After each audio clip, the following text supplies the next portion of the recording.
I am Vanmala Jain. I was born in the pink city of Jaipur. So my initial years I spent in Jaipur till schooling, and I went to uh, the all girls school called Maharani Gayatri Devi Girls Public School, which was run by Rajmata Gayatri Devi of Jaipur. So she had this vision that girls who belong to a society which is Rajasthan, in parda, in ghungat, and that's the kind of living most people have in Jaipur, at least in those times. I'm talking of something like 55, 60 years ago. But yes, things have changed completely now. And so that is where I actually got initiated into arts, crafts, and everything else that a girl should know was all taught there. And that's where I actually learned all my life skills, so to say. I was there till schooling, and then I moved on to Ahmedabad. I did have a very interesting childhood. My mother actually studied in Vanasthali Vidyapit in Rajasthan, and Vanasthali Vidyapit at that point was a total in-house residential school. So she grew up in a very Gandhian atmosphere because that school was started and run by a Gandhian. And my father also had the similar inkling. And so in our family and in the house, the same kind of atmosphere was there. And so when I went to school in MGD, at one point when I was almost in standard 10, the blue pottery art of Jaipur was dying. It was almost extinct. And Rajmata felt that this is a craft which at least the girls should know and understand. Maybe that will be a way of reviving the craft. And I think this whole thing of working with clay started there. So I had all plans to become a doctor because I had taken biology as my subject. But in standard 10, when I actually learned blue pottery, I was sure at that age of 16 or 15, whatever, that clay is my calling. So I decided that I will pursue the clay as a material. So I didn't know what profession I would be doing, but I definitely wanted to work with clay as a material. And then, of course, the medical side was just left behind, and I got into this. Then how to learn clay was a big challenge for my parents because they felt that I must do what I want to do and I must learn what I should be learning. So it was a very difficult process. But fortunately, because both my parents came from a different background, they were both quite educated for that time. Um, so they took me to various places in India to see where I could be doing clay work or where I could learn. And we went to Baroda, and then in Baroda, we came to know that there's a place called National Institute of Design in Ahmedabad. So we went there, and then I found that this is the place where I could do it, a very different kind of place. But NID is what really got me to understand what life is. My whole perspective of life has changed once I was in NID. So in some sense, I actually grew up in NID because I went there at the age of 17.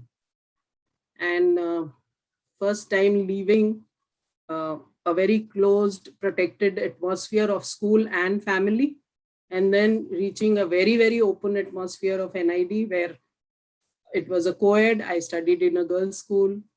It was a residential campus, and here at home you get everything that you need. So it was a lot of learning for me. In fact, I owe everything that I am today to NID because it's really got me to that. So it taught me how to deal with people, how to learn, because there was no formal teaching. I mean, we did not have grades, we did not have exams. Everything was very, very open system, but it was beautiful. It was like a perfect place where one could reach or where one would want to be. So after I finished, completed NID, I went for industrial training to Delhi, to Palam Potteries. Palam Potteries does not exist anymore. The land on which Palam Potteries stood is the Palam airport now. So at Palam Potteries, I learned what it is like to have or to deal with mass production of ceramics. So after the industrial training, I went to Jaipur again to work with Kripal Singh Ji Shekhawat, who was the person who revived uh, the art of blue pottery. So when I went to him, I learned the process of limited edition production because he was an artist from Shantiniketan and he revived it. So I learned the art there. And then I went on to work with Bankar and Aruna Roy in Tilonia in Rajasthan. So they were working for rural, they were trying to develop rural industries, which means work with craftsmen and develop that area. So when I got to work with them, that is where I understood what it is, what social entrepreneurship is. So that is where I had this very interesting combination of large scale production, limited edition production, and social entrepreneurship. So, and those three things combined together uh, is what finally developed into Kuprkabi Ceramic Design Studio that I have now, and the Kuprkabi Foundation as well. So when I moved to Bombay after marriage in '83, uh, the whole industry in Bombay was going through a big turmoil because mills were stopped because of unrest here.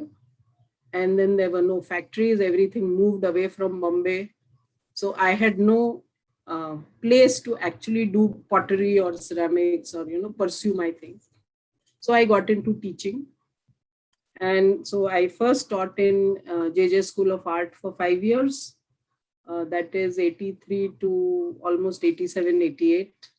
And then I moved to SNDT Women's University. And then I think around 89, 95, I moved to IIT Bombay. And so I started teaching at Industrial Design Center. And I think around after about 4-5 years, I did this course on women entrepreneurship at NM College, Mumbai. And after those 10 months, this bug in me of becoming an entrepreneur and do something on my own, work with my hands, and so this 10 months training at NM was really the push that I got, and I started Kuprkabi Ceramic Design Studio. And then while we were working, I had this thing that the skill of clay was getting lost. The potters were extinct. They're right, like now, if you go to any village in India, I think even if you go to about 20 villages, you will not find a single potter because the use of pots and terracotta is finished. Nobody, even in our own houses, you'll never find matka or anything which is terracotta. And now, of course, last 2-3 years, people are again coming back to the local thing of terracotta, but earlier it wasn't. So I felt that, okay, if the need has changed, at least the skill should survive. And that is when I started Kuprkabi Foundation. So the foundation work actually started around 2005-06, but I actually got the Kuprkabi Foundation registered in 2010 with the Charity Commissioner of Mumbai.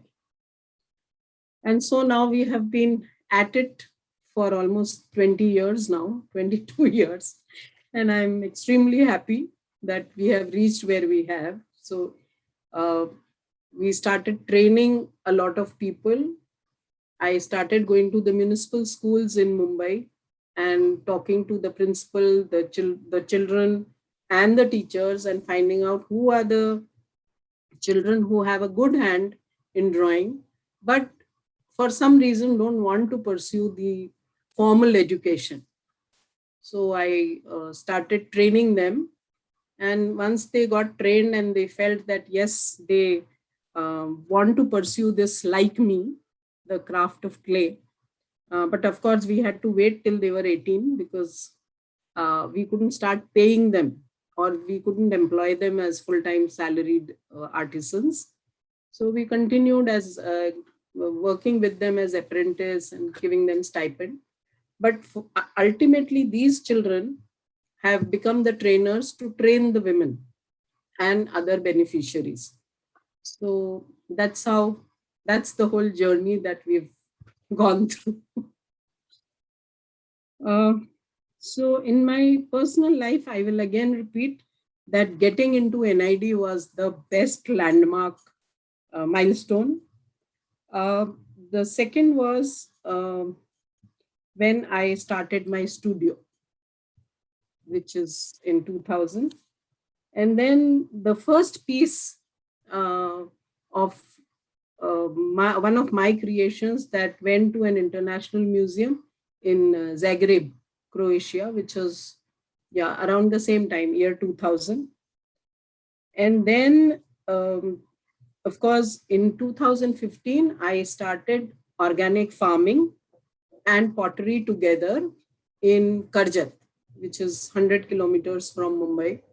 So that is where we do organic farming and continue to do pottery in the same place. So we've got a lot of villagers involved and interested in the pottery thing. And I'm hoping that at some point we will be able to get a lot of young villagers to learn this craft as well. So maybe not like a matka, but some other things in the local clay can start production. So that is the personal this thing. And one very interesting thing that I feel that it has become a very important milestone for me in this COVID times is we started a project called reverse migration. A lot of people started coming to our studio because it was open right through. Like we closed only for 3 months, the first 3 months in 2020. And right through, we have been working full time. So a lot of people started coming to us who had lost their jobs. And I said, look, we cannot keep producing. When will we sell? How will we sell? So I can't allow all of you to just continuously make pots or other decorative items. So what you do is we will take you to the village where we are doing farming, and you can live there. We will pay you for the day. We'll do your stay, accommodation, and food, everything. You just do farming. So every 5 days, a group of 4-5 people would go in my car, work there, and come back. So this, and finally, there have been 7-8 of these boys who keep asking me even now, Madam, wahan kab jana hai? When can we go there again? Because I think they got a taste of their own village again, and they all want to. So this reverse migration was a very, very interesting thing that happened. And I feel that that is one of the personal milestones which I feel I should continue to do this right through, COVID or no COVID. Okay. So, you studied in Jaipur. Your family had a very different kind of atmosphere at home, Gandhian environment, so to say, educated parents who always encouraged you to study and do what you wanted to do.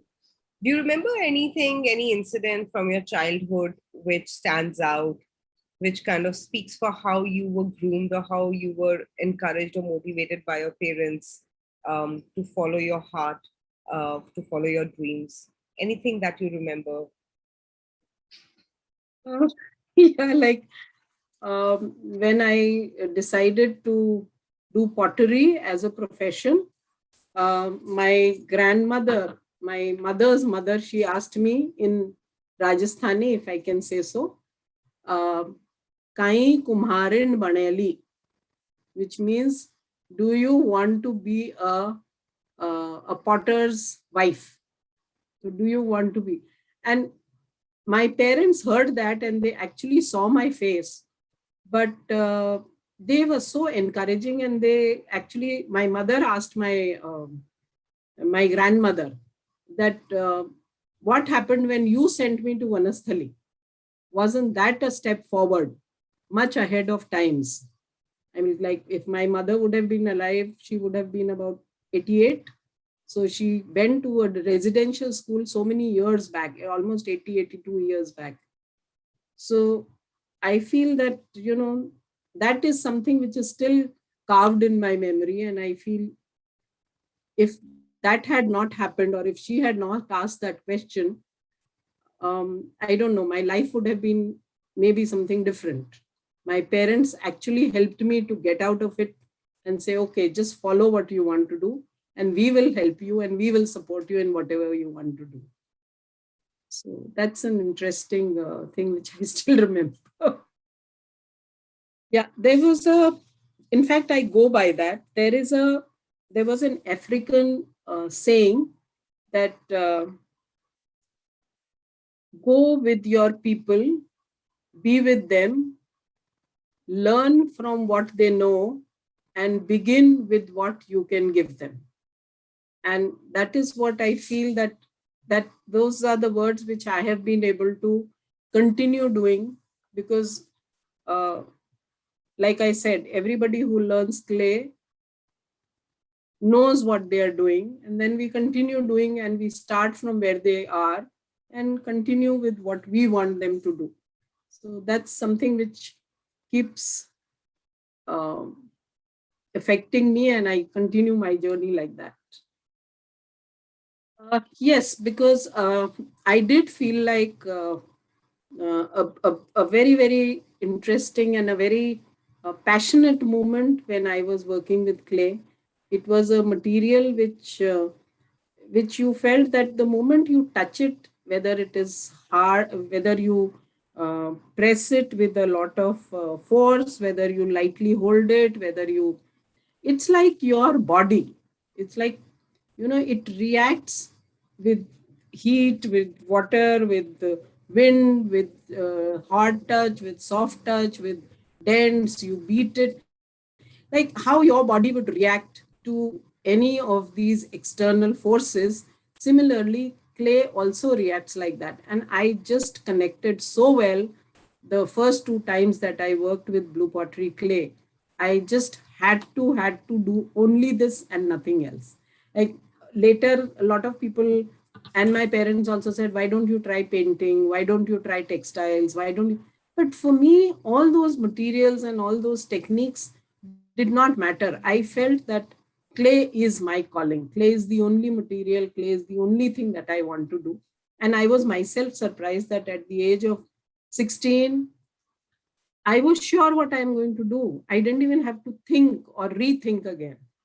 Even though everybody else, my teachers, my parents, my friends, everybody was saying, why this? But I was sure. And to date, I keep thinking that that was the best decision of my life. I still feel like that. I mean, I've never thought of changing a profession or adding another medium to my clay or anything. It's just clay, pure clay. NID is what gave me everything. For me, I think it was just clay that really made me feel that this is what I need to do. It's my guru. I breathe clay, I live clay, I work with clay. For me, it is only clay and nothing else. I think it's just clay that influenced me, my life, as a profession, as a career, as um, a hobby. You can call it anything, but it's just clay that I work with. And everything else to date that revolves around, or any activity that revolves around me, is only clay related. So, and I've been able to uh, make a profession out of it. And I've been working with clay, I don't know how many years now, 50 years or more. Yeah. So success for me is really, uh, it's like I am a firm believer that life is really a journey and it's not really a destination. So if I say success is a journey, I believe that you have to think beyond oneself and make a difference. And success is also happiness that one gets by contributing to people around you and to be with them. And the other thing that success has meant to me is to preserve the skill of clay work, and also to create a new craft community where each one works with their hands and earns a living out of it. So to me, this is success, not the number of people that have been trained, not how much revenue one is getting. So those things happen and they are there. But for me, the success is that people who have been trained are continuously working with it. They are getting a livelihood out of it. They have taken it up as a profession for themselves. And everybody who's worked with clay gets that happiness. Even when people come for workshops, people come to buy, people come to just look around, it is just happiness for everybody. And I think that is success to me. And that's how I look at it. Yes, failures and challenges, yes, they have always been there, and it's a part and parcel of the whole game. Uh, for me, as I look at it, art and craft is not really recognized as a profession. Uh, People always, there are very few people who call themselves artists or have only art or craft as a full time profession. Uh, Mainly because, in terms of revenue, it is not a very lucrative profession. And that becomes a very big challenge, which has happened with me also. So there are financial challenges all the time, and it has been a very, very tough journey. Uh, my family has actually invested very heavily uh, to make sure that the craft and the skill and the people who are involved with me um, continue to uh, pursue this craft. So they have actually invested a lot of, they have taken the financial aspect of it. And that sometimes has been a very challenging thing for me too. There have been times where I felt that, is it really worth uh, continuing with my passion, where so much of family amount of wealth is going into for me to continue that work or passion. But even during COVID times, when I sometimes felt that, how are we going to get this going? Uh, and because also because the sales were less, uh, we collectively made sure that none of the beneficiaries had to leave the work.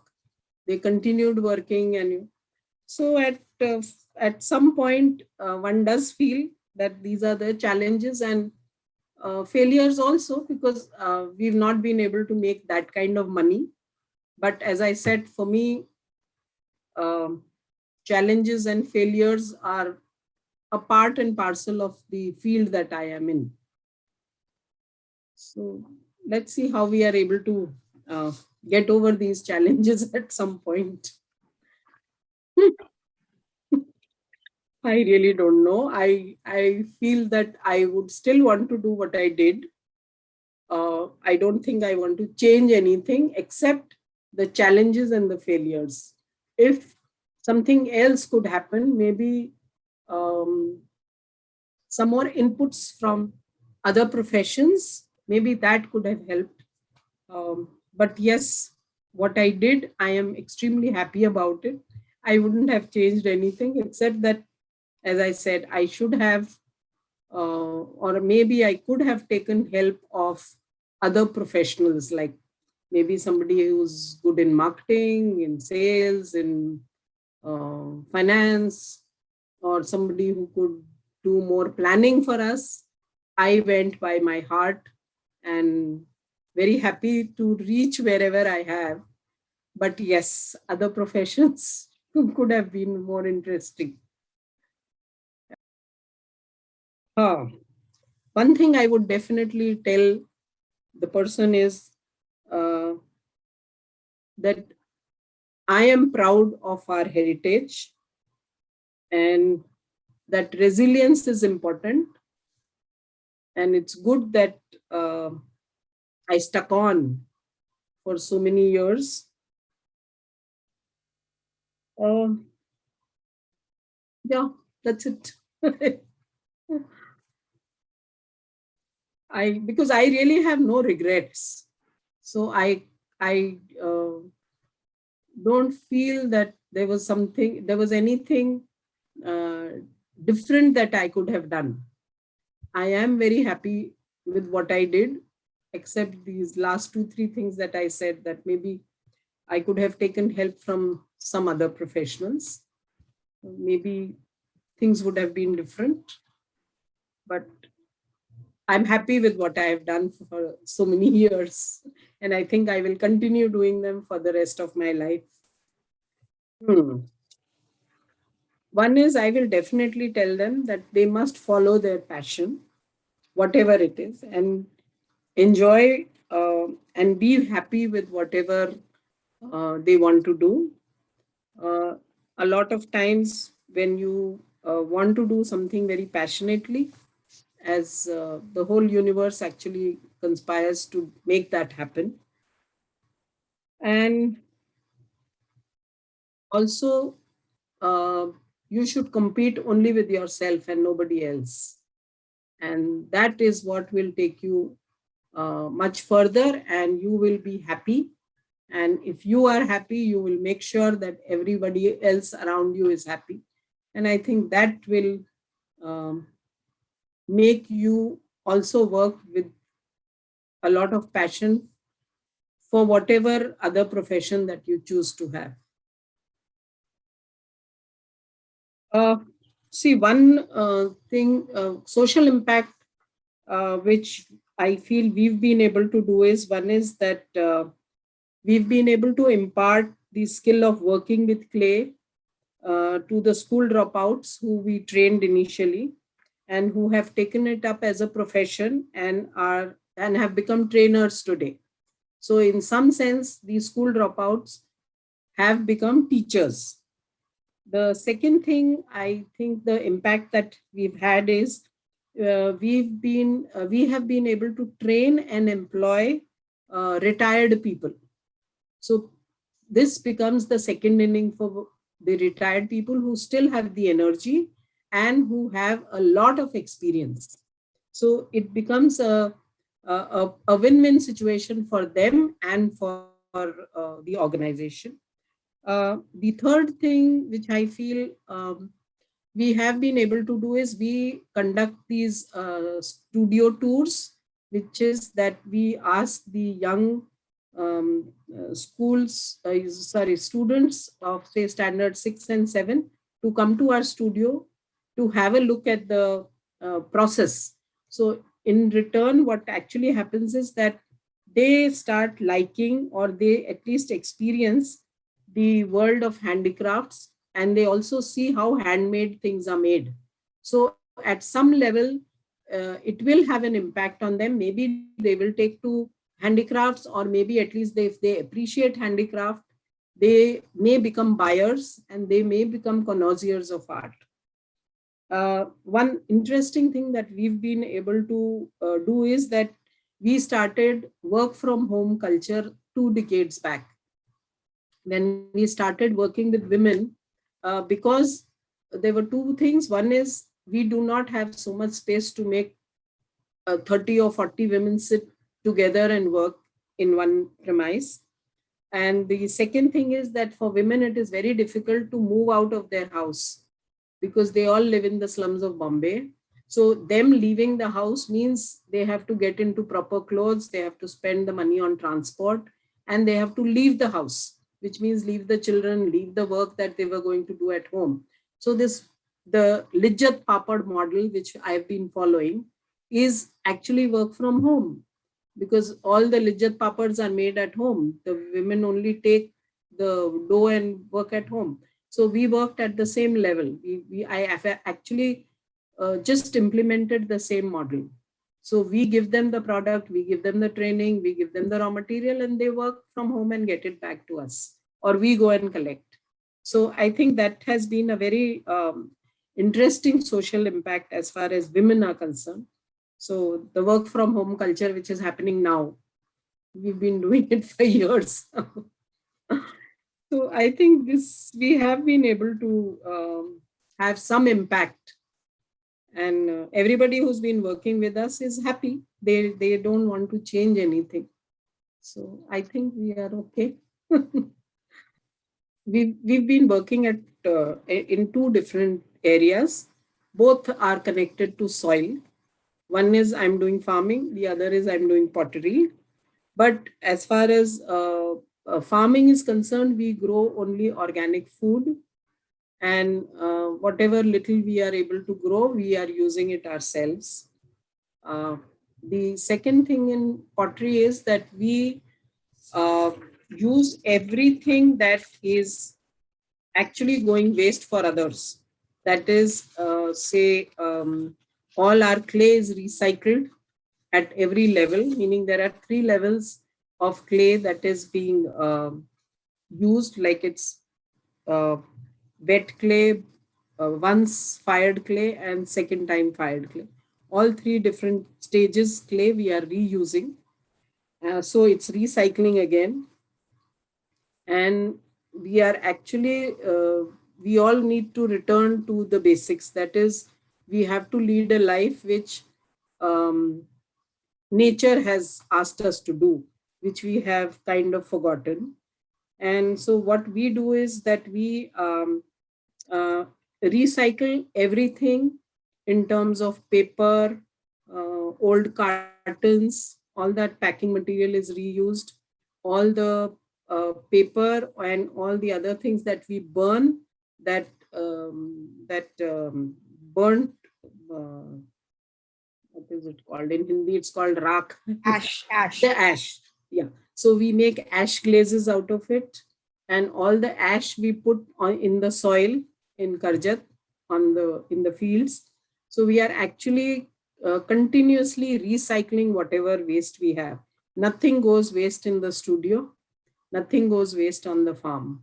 So we use every little bit of paper, cloth, cartons, clay, everything is recycled, including the green waste that I have in my house is all taken in a big 20, 30 liters drum to Karjat, because I go there every 4 days and I carry that and put it in the compost bin. So we've created these compost bins, and we use the same compost for all the plantations. So I am actually quite happy that I'm leaving a I hope I'm going to leave minimum carbon footprints on this earth, at least in my own little way. I So, think you are. I think you are definitely. I don't think you have much carbon footprint at all, for that matter. You're probably adding up for others as well. Another. and we don't have any machines in my studio. The only machine that we have is the furnace, because in Bombay you cannot have wood fired furnaces. So that is the only machine we have. Everything else is done by hand. In fact, I feel that if you have one machine, you are uh, depriving three people of their job. So it's, and also you are producing so much that there's not enough, there are not enough people to consume it. If I'm going to produce 5,000 mugs in, say, 7 days, who is buying and why should you buy? Because all ceramic that you have baked and kept is going to live or going to survive on this earth for next 5,000 years. So why should you produce more than what is required? In fact, the COVID times actually helped me to think a lot. And what we are doing right now is we for last 50 years or so, 45 years, there is a lot of work that we have done in ceramics. So one thing that I'm definitely doing right now is uh, documenting everything and creating a little museum kind of a space in Karjat, where children, connoisseurs of art, students of design and art can benefit from looking at those pieces, because I'm going to be writing everything in detail as to why a certain shape, a certain material, a certain embellishment, why it was done. So, in short, something which can interest future generations. That is one thing that we are doing. The second thing that we are doing is we are using only fire as a fuel to cook, to make pottery, to for lighting anything else that we want to do. And we are not going to be using any electrical equipments there. And we are creating a space for the whole day, a recreation or say an educative program where urban children with their parents could come and enjoy the space. So we teach them pottery, we teach them everything which is related to earth and fire, which means you cook on chula, you do pottery on the wheel, and then you bake, or you everything else, like the things which an urban kid will not be able to enjoy. We are trying to recreate that day experience there, and I hope to see this in next 5 years. It will be fully equipped and going. And one more thing that we have started doing now is trying to locate potters in the villages. Nobody is doing pottery, so it's very difficult to identify who is doing or whose family was doing pottery. So these are things which are going to be a little difficult, because you can identify that this particular family was a potter by their name, their surname, the kind of equipment that they have in their house. Some of the like, I don't know if you know that there are tools called pindi and thapa by which the round matkas were made. So if the family has those tools in their house, that means it was a potter family. So this is a very, very challenging assignment that I have taken for myself, but I have started it, and we have been able to identify about 9-10 potters in the area. So I'm hoping to get them together and then restart their profession again on our premise. So when they start feeling that, yes, from their skill they are able to make some money, I think the whole thing will start rolling and we will be able to revive. So in next 5-10 years, these are my uh, thoughts. What should I say? My projects that I want to take forward. So Preet, if I say again, it is clay. It's everything related to clay.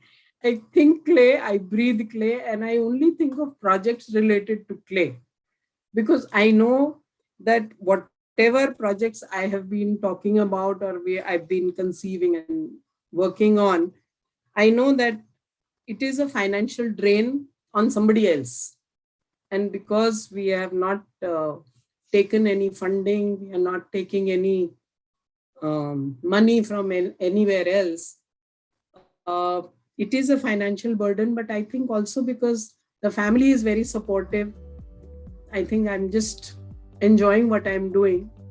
I don't know how long, but yes, for the time being, it's only clay that makes me feel like this all the time. And of course, the people who would probably benefit, I am thinking they may benefit, like the traditional potters who are there and not working, maybe they will start enjoying it.